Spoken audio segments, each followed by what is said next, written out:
जी dear students, कैसे हैं आप? मुझे उम्मीद है कि आप बिल्कुल खैरियत से होंगे और प्रीवियस वीडियो को आपने अच्छी तरह देख लिया। स्टूडेंट, आज की जो वीडियो है ये उसी सिलसिले को जारी हमने रखा हुआ 4.1 एक्सरसाइज, और इसका जो क्वेश्चन नंबर 4 है वो आज की वीडियो में हम सॉल्व करेंगे। क्वेश्चन नंबर 4 जो है ये क्वेश्चन नंबर 1, 2, 3 से इसलिए डिफरेंट है क्योंकि यहाँ कोफिशिएंट 1 के अलावा है। ठीक है, तो स्टेप्स वही हम यूज करेंगे जो हम प्रीवियस सेक्शन में यूज कर चुके हैं। Step number 1, step number 2, step number 3, 4, 5 और 6, इन्हीं स्टेप्स को हम यूज करेंगे यहाँ पर। और इस वीडियो में आप इस क्वेश्चन को कंप्लीट देखें, इसका मेथड कि किस तरह से ये क्वेश्चन सॉल्व होता है। तो चलते हैं क्वेश्चन नंबर 4। क्वेश्चन नंबर 4 का जो फर्स्ट पार्ट है स्टूडेंट्स, वो क्या है? 2x square plus 7x plus 3। अब x स्क्वायर का कोफिशिएंट यहाँ पे 2 है, तो 2 को 3 से क्या करेंगे? मल्टीप्लाई। तो 2 3 जा 6 हो जाएगा। अब 6 के हमने बनाने हैं फैक्टर। एक तो बनेगा 6 और 1, एक बनेगा 3, और अब हमने ऐसे फैक्टर चूज करने हैं जिनको ऐड करें तो आंसर क्या है? 7 है। तो देखो यही दो फैक्टर है, इनको ऐड करने से क्या देगा? 7 है। तो फिर हमारे पास मिड टर्म ब्रेकिंग क्या हो जाएगी? फर्स्ट टर्म भी ऐसी रहेगी, 2x square plus 6x plus 1x और प्लस 3। अब हमने क्या करना होता है? फर्स्ट टू टर्म में से कुछ कॉमन लेना होता है। तो जब हम फर्स्ट टू टर्म में से कॉमन लेंगे तो हमारा रिजल्ट क्या है? हमारा रिजल्ट आ जाएगा 2x यहाँ से कॉमन आएगा। जब 2x कॉमन लेंगे तो यहाँ रहेगा जस्ट x। जब 3 में से 2x कॉमन आएगा 6 में से, तो 2 3 जार 6 हो, तो यहाँ पे 3 रहेगा। अगर किसी टर्म में से कुछ भी ना कॉमन आए तो वहां से 1 कॉमन लिया जा सकता है, और 1 से कोई भी चेंज नहीं है। अब इसकी दूसरी बड़ी पहचान, ये दोनों फैक्टर जो आपके ना x प्लस 3 और x प्लस 3, देखो दोनों सेम आ गए। और अब ये जो फैक्टर है ना, ये आप कॉमन लेंगे। तो जैसे ही आप ये फैक्टर कॉमन लेंगे तुम्हारा रिजल्ट क्या रहेगा? x plus 3। अब ये कॉमन आ गया तो यहाँ क्या रहेगा? 2x, और यहाँ पे क्या रहेगा? प्लस 1। और यही हमारा फाइनल इसका क्या है? आंसर जी। अब जो क्वेश्चन नंबर 4 का पार्ट नंबर 2 है, उसमें आप देखें तो क्या लिखा हुआ है? 2x square plus 11x plus 15। तो 2 को 15 से मल्टीप्लाई करेंगे, तुम्हारा रिजल्ट आ जाएगा 30। अब 30 के फैक्टर क्या बात है? 30 और 1, 15 और 2, 10 और 3, 5 और 6, या 6 और 5। अब देखिए इनको ऐड करने से 11 आना चाहिए।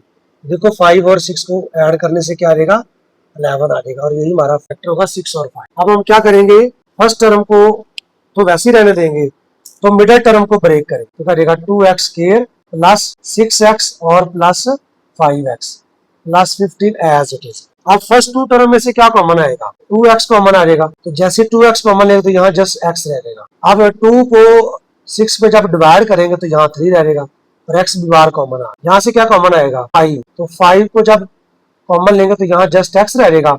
15 को जब 5 पे डिवाइड करो तो आंसर 3 आएगा। दूसरी इसकी बड़ी पहचान क्या होती है? ये दोनों फैक्टर जो होते हैं ना मिडिल टर्म के, ये सेम आते हैं। ओके, अब ये दोनों अगर सेम आ गए तो हमारा ये वाला फैक्टर बाहर कॉमन आ जाएगा। तुम्हारा रिजल्ट क्या आ जाएगा? x प्लस 3 और अंदर आ जाएगा 2x प्लस 5, और यही हमारा फाइनल क्या होगा? आंसर। अब इसका पार्ट नंबर जो 3 है वो देखिए, उसमें क्या है? 4x square plus 13x plus 3। तो 4 को 3 से मल्टीप्लाई करें तो फैक्टर बनेंगे 12 के। 4 3 आर 12, तो लिखेंगे 12 मल्टीप्लाई बाय 1। फिर क्या लिखोगे? 6 मल्टीप्लाई बाय 2, 4 मल्टीप्लाई बाय 3। यही इसके पॉसिबल फैक्टर है। लेकिन आपको नजर आ रहा है कि किसको ऐड करने से 13 आएगा? ये दो फैक्टर है, 12 और 1, ये हमारा 13 है। हम कर देंगे mid term breaking, 4x square plus 12x और plus 1x plus 3 as it is. अब देखिए फर्स्ट टू में से क्या कॉमन आएगा? यहाँ से तो 4x कॉमन आएगा। जब 4x कॉमन लेंगे तो यहाँ रिजल्ट क्या रहेगा? जस्ट x रहेगा। 4 को जब 12 को 4x पे डिवाइड करेंगे तो हमारे पास जस्ट 3 रहेगा। इसमें से देखिए कुछ भी नहीं कॉमन आ रहा तो 1 कॉमन लिया जा सकता। जब 1 कॉमन लेंगे तो अंदर कुछ भी चेंज नहीं आएगी। दूसरी बड़ी इसकी पहचान, ये दोनों सेम आने चाहिए। ओके, और देखो ये सेम आ गए। अब सारे में से ये क्या रहेगा? कॉमन आ जाएगा। x प्लस 3 कॉमन आ जाएगा, और अंदर क्या रहेगा? 4x प्लस 1, और यही हमारा फाइनल इसका क्या है? ओके, अब इसका जो क्वेश्चन नंबर 3 है, क्वेश्चन नंबर 1 2 3 इसकी आपको समझ आ गई है। तो अब हम चलते हैं क्वेश्चन नंबर 4 का थर्ड पार्ट हमने सॉल्व किया था, अभी हम 4 सॉल्व कर रहे हैं। और इसमें हमारा जो एक्सप्रेशन है वो क्या है? 3x square plus 5x plus 2। तो हम क्या करेंगे? 3 को 2 से मल्टीप्लाई करेंगे तो 6 आ जाएगा। अब स्टूडेंट 6 के फैक्टर क्या बनेंगे? एक तो बनेगा 6 मल्टीप्लाई 1, एक बनेगा 3 मल्टीप्लाई बाय 2। अब ऐसे नजर आ रहा है आपको, इसको ऐड करने से 5 आ गए, और यही हमारा मिड टर्म ब्रेकिंग के दो फैक्टर्स होंगे। हम इसको कैसे लिखेंगे? 3x square plus 3x plus 2x और प्लस 2। अगर आपको कॉमन लेने में प्रॉब्लम आ रही तो उनको आप इंटरचेंज भी करते हैं। अब देखो इजीली यहाँ से 3 कॉमन लिया जा सकता है, यहाँ से 2, तो यहाँ से हमने 3x कॉमन लिया तो कॉमन का मतलब बाहर मल्टीप्लाई अंदर डिवाइड। यहाँ स्टूडेंट हमारे पास क्या रहेगा x, जब इसको 3x से डिवाइड करोगे तो यहाँ 1 रहेगा। यहाँ से क्या कॉमन लिया जा सकता है 2, जब 2 कॉमन लेंगे तो यहाँ पे x रहेगा, और जब 2 को 2 से डिवाइड करेंगे तो यहाँ पे 1 रहेगा। और दूसरी सबसे बड़ी पहचान इसकी क्या होती है कि ये दोनों फैक्टर सेम आ जाते हैं। अगर सेम नहीं आ रहे तो फिर आपने मिड टर्म ब्रेकिंग सही नहीं की। अब सारे में से ये कॉमन आ जाएगा x प्लस 1 और एक आ जाएगा 3x प्लस 2, ये कॉमन आ गया तो यहाँ रहेगा 3x और प्लस 2, और यही हमारा फाइनल क्या होगा आंसर। अब इसका पार्ट नंबर जो 5 है वो क्या है 3y square minus 11y plus 5। इस बात से कोई फर्क नहीं पड़ता कि यहाँ y आ जाए, x आ जाए, z आ जाए, आपने मेथड वही फॉलो करना है। 3 को 6 से मल्टीप्लाई कर तो 18 आ जाएगा। अब 18 के फैक्टर बनेंगे 18 और 1, 9 और 2, 6 और 3। अब देखो किसको ऐड करने से 11 आ सकता है, 9 और 2 को, लेकिन यहाँ पे माइनस 11। तो कंडीशन क्या होती है कि मल्टीप्लाई करने से तो 18 आए, लेकिन ऐड करने से माइनस 11 है, तो हम दोनों फैक्टर को माइनस कर देखो, जब इनको आप ऐड करोगे ना तो आंसर आ जाएगा माइनस। तो फिर हमारी मिड टर्म ब्रेकिंग क्या आ जाएगी 3y स्क्वायर, फर्स्ट टर्म भी वैसे रहनी है, लास्ट में वैसे, 6 को वैसे लिख लेते हैं, तो आ जाएगा माइनस 9y और माइनस 2y। अब फर्स्ट 2 में से क्या कॉमन आएगा 3y, जब यहाँ से 3 कॉमन लेंगे 3y तो यहाँ रह जाएगा y, जब 9 को 3 पे डिवाइड करेंगे तो 3 रह जाएगा और y यहाँ से कॉमन आ चुका। अब यहाँ से माइनस 2 कॉमन है, जब 2 कॉमन लेंगे तो यहाँ y रह जाएगा माइनस प्लस माइनस, 6 को जब 2 पे डिवाइड करेंगे तो 3 आ जाएगा। कॉमन का मतलब क्या है बाहर डिवाइड और अंदर मल्टीप्लाई। अब यहाँ क्या हुआ, ये दोनों फैक्टर आपके क्या आ गए सेम आ गए, सबसे बड़ी पहचान। तो ये दोनों सेम आ जाएंगे तो यहाँ से हम क्या ले लेंगे y माइनस 3 को कॉमन लेंगे तो यहाँ क्या रह जाएगा 3y और माइनस 2, और यही हमारा फाइनल इसका क्या होगा आंसर।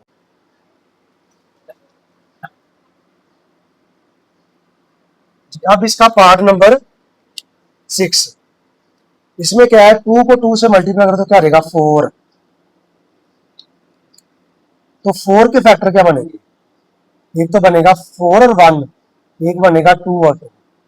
देखो ऐड करने से माइनस 5 आना चाहिए, तो इसको ऐड करने से 5 तो आ रहा है लेकिन माइनस 5 नहीं आ रहा, तो हम क्या करेंगे दोनों के साथ माइनस लगा देंगे। अब मल्टीप्लाई करेंगे तो प्लस 4 आ जाएगा और ऐड करेंगे तो माइनस 4 आ जाएगा, तुम्हारा रिजल्ट क्या आएगा माइनस 5 ऐड करने से। तो मिड टर्म ब्रेकिंग क्या आ जाएगी इसकी, हो जाएगी 2y स्क्वायर और माइनस 1y और प्लस 2। अब देखिए तो फर्स्ट 2 में से क्या कॉमन आ सकता है, फर्स्ट 2 में से आप देखें तो 2y कॉमन आएगा, तो यहाँ क्या आ जाएगा y, 4 को जब 2 से डिवाइड करें तो 2 आ जाएगा, y तो आपका कॉमन आ चुका है। यहाँ से आपका आएगा जस्ट 1 कॉमन, जब माइनस 1 कॉमन लेंगे ना तो अंदर साइन भी चेंज हो जाएगा, जस्ट y प्लस का हो जाएगा 2 माइनस का हो जाएगा। अब देखो आपके ये दोनों फैक्टर क्या हो गए सेम हो गए, और यही इसमें कंडीशन होती है। अब ये दोनों में से क्या आ जाएगा कॉमन आ जाएगा y माइनस 2, और ये हमारा रिजल्ट आ जाएगा 2y माइनस, और यही फाइनल हमारा क्या होगा आंसर होगा। क्वेश्चन नंबर 4 का जो पार्ट नंबर 7 है वो है 4z square minus 11z plus 6। अब हमने क्या करना है 4 को 6 से मल्टीप्लाई करेंगे तो आंसर क्या देगा 24। अब 24 के फैक्टर क्या बन सकते हैं, एक तो बनेगा 24 और 1, एक बनेगा 12 और 2, एक बनेगा 8 और 3, एक बनेगा 6 और 4। ये पॉसिबल फैक्टर है 24 के। अब मिडिल टर्म माइनस 11 है, इसको ऐड करने से 11 तो आ रहा है लेकिन माइनस नहीं आ रहा, तो दोनों फैक्टर किसके बना देंगे माइनस के। अब ये हमारा फैक्टर सिलेक्ट हो जाएगा, यानी कि इसको ऐड करने से माइनस 11 आ जाएगा। तो मिड टर्म ब्रेकिंग कैसे करेंगे 4z स्क्वायर माइनस 8z और माइनस 3z प्लस 6। अब देखिए फर्स्ट 2 में से क्या कॉमन आएगा, फर्स्ट 2 में से आ जाएगा 4z कॉमन, जब 4z कॉमन आएगा तो यहाँ रह जाएगा जस्ट z, इधर से जब 4z कॉमन लेंगे तो यहाँ का रह जाएगा 2, यहाँ से क्या कॉमन लेंगे माइनस 3। अब जब माइनस कॉमन लेंगे तो यहाँ z रह जाएगा, ये माइनस प्लस माइनस, 6 को 3 पे डिवाइड करोगे तो 2 आ जाएगा, क्योंकि कॉमन का मतलब बाहर डिवाइड और अंदर सॉरी बाहर मल्टीप्लाई अंदर डिवाइड होता है। अब ये दोनों फैक्टर आपके क्या आ गए हैं सेम आ गए, ये देखो ये भी सेम है और ये भी, सबसे बड़ी पहचान इसकी ये होती है। अब ये दोनों आप यहाँ से कॉमन ले लेंगे z माइनस 2, तो रिमेनिंग क्या रहेगा 4z माइनस 3। और यही फाइनल हमारा क्या होगा इसका आंसर। अब इसके बाद जो इसका पार्ट नंबर 8 है वो क्या है, 6 प्लस 7x माइनस 3x। कुछ बुक्स में ऐसे किया गया कि 3x को पहले लिखा गया, लेकिन आप इसको ऐसे ही करो, 6 को -3 से मल्टीप्लाई करो तो आ जाएगा -18। ठीक है ठीक। अब फैक्टर क्या बनेंगे, 18 और 1, 9 और 2, 6 और 3। अब एक फैक्टर तो माइनस का बनना ही बनना है ना, एक फैक्टर तो माइनस का बनेगा ही बनेगा। ठीक है ठीक। अब देखो इसको ऐड करने से ना 7 आ रहा है, लेकिन 7 किसका आ रहा है, प्लस का। तो आपने क्या करना है, 9 को प्लस कर देना और 2 को क्या कर देंगे, माइनस। बस यही तकनीक है इसमें। अगर एक प्लस का बड़ा है तो छोटे वाले को माइनस का कर देंगे। तो फैक्टर क्या बनेंगे, 6 प्लस 9x माइनस 2x और minus 3x square as it is. अब फर्स्ट 2 में से क्या कॉमन आएगा, 3। जब 3 कॉमन लेंगे तो आप इसको क्या करेंगे, 3 से डिवाइड करो तो यहाँ क्या रहेगा 2। जब 3 से डिवाइड करो तो यहाँ भी 3 रहेगा और x साथ वैसे रहेगा। इधर से अगर देखें तो कुछ भी नहीं कॉमन आ रहा, तो x कॉमन आ सकता है, 1 नहीं, यहाँ पे x कॉमन आएगा माइनस का, तो यहाँ क्या रहेगा 2, ये माइनस माइनस प्लस और यहाँ रहेगा 3x। अब दूसरी बड़ी पहचान देखो, ये दोनों फैक्टर आपके क्या आ गए, सेम आ गए, और ये आप यहाँ से क्या ले लोगे, कॉमन। जैसे ही आप इसको कॉमन लोगे तो क्या रहेगा, 2 प्लस 3x और रिमेनिंग क्या रहेगा, 3 माइनस x। और यही फाइनल हमारा इसका क्या है, आंसर है। आई होप कि आपको इस क्वेश्चन की भी समझ आ गई होगी। और क्वेश्चन नंबर जो 4 है स्टूडेंट, इसको आपने लाजमी करना है और ये बड़ा इंपॉर्टेंट क्वेश्चन है, और ये मजीद आपकी हेल्प करेगा चैप्टर नंबर 4 की जो एक्सरसाइज है ना 4.3, जहाँ पे हम एलसीएम वगैरह फाइंड करेंगे, तो उसमें ये हेल्प करेगा आपकी। ठीक है, अगर ये आप अच्छी तरह कर लेते हैं तो आपको मजीद फैक्टराइजेशन जो है ना प्रॉब्लम नहीं करेगी। तो अगर आप चाहते हैं कि नेक्स्ट वीडियो आपको टाइम पर पहुंचे, इस वीडियो को लाइक करना, शेयर करना और चैनल को क्या करना है, सब्सक्राइब करना तो आपने भूलना नहीं। तो मिलते हैं नेक्स्ट वीडियो।